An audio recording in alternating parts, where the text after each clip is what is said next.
شلون الولد وياكم فيكسد المقطع جديد. أنا العام سويت على صلاة العام يعني بالملي سويت على صلاة العيد بمصر كانت غريبة العام.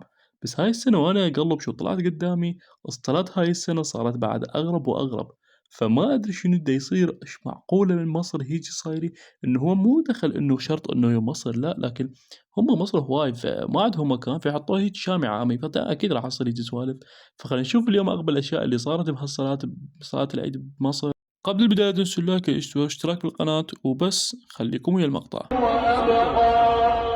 إن هذا لفي الصحف الأولى صحف إبراهيم وموسى.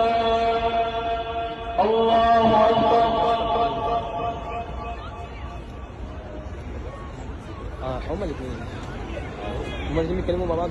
حرفيا البنية هذه عبالك أول مرة بحياتها تلبس شال أو ما أدري.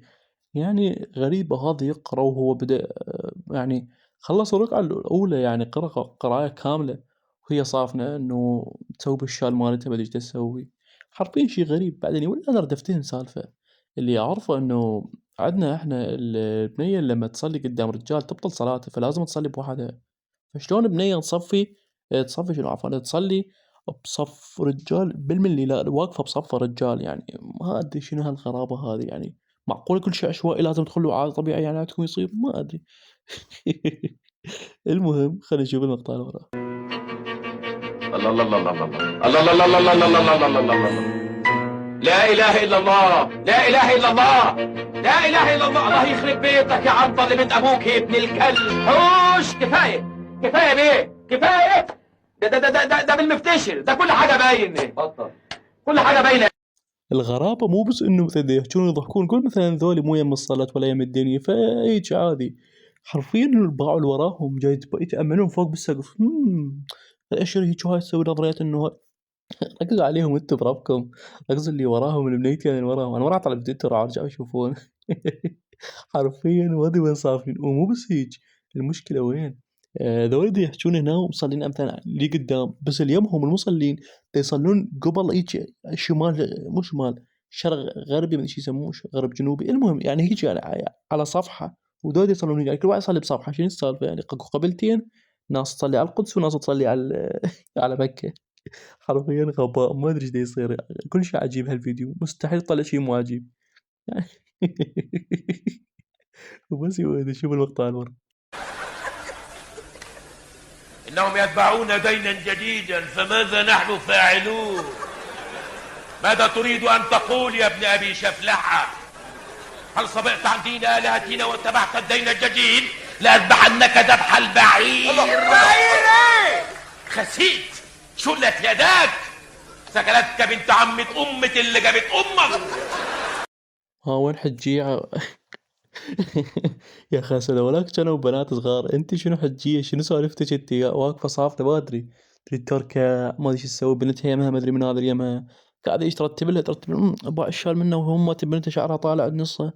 جات ترتب لهم صافنة وبعالم ثاني وراها بالنهاية استوعبت نفسها انه هي اصلا ما جالسة تصلي فنزلت ايدها قامت خوزها بصافنة ايش تطاوع.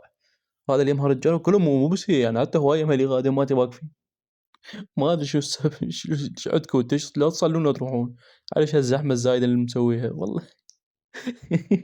يعني يا اخي كل شيء غريب كل شيء كل مقطع تشوفه غريب خايج بدي شو اللي ما يعني. هو زي ولدي شوف المقطع اللي وراه. الله أكبر الله أكبر.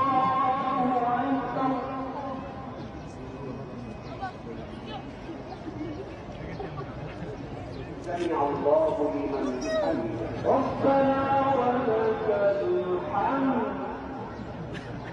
الله أكبر الله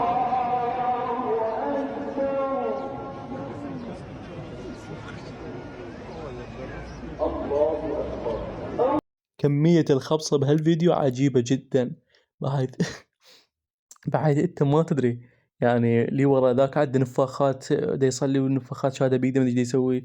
هذا اللي يمك هنا واحد طب بطيط الثاني ما تدري يا أخي كل شيء عجيب كل شيء عجيب يعني هسه انتو شلون يعني بس ردفتهم اكو امثال ذيك الحجية اللي قبل اللي ما جاي تصلي هي ذولي مسبين زحمة انتو ايش جايين.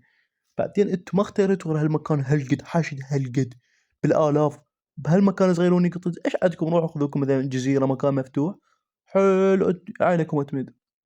مش دول واقفين الا هنا حاطين الامام، حرفيا الوحيد اللي مصلي طبيعي هو الامام، حتى الامام يمكن طابين بطيطه. لا تستغربوا اذا لقيت حتى الامام طابين بطيطه اللي ورا، ماكو مكان ولا يصلون. وبس يود هذا وقت على اليوم، خلونا اراكم بالتعليقات عن هذا الغباء اللي شفناه اليوم، وبس كان وياكم فيكسد والله حيو.